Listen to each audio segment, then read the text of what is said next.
আসন্ন জাতীয় নির্বাচনের উপলক্ষে সরকারি ছুটি গার্মেন্টস প্রতিষ্ঠানে বা শিল্পাঞ্চলে 3 দিন ঘোষণা করা হয়েছে।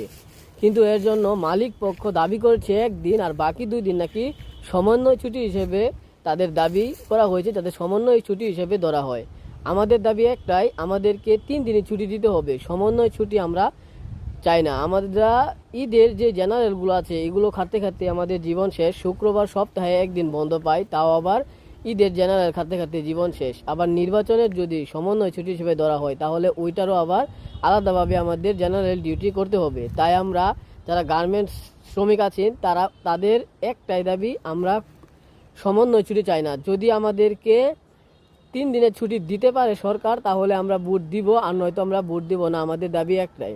কি বলেন আপনারা? যারা গার্মেন্টস শ্রমিক আছেন তারা অবশ্যই আমার এই ভিডিওটি শেয়ার করবেন, এবং এটি শুধু শেয়ার না, এটি আপনারা ওইভাবে ছড়িয়ে দিন যাতে সমন্বয় ছুটি না করে সরকার যেভাবে ঘোষণা করা হয়েছে সেভাবে যাতে আমাদের ছুটি দেওয়া হয়।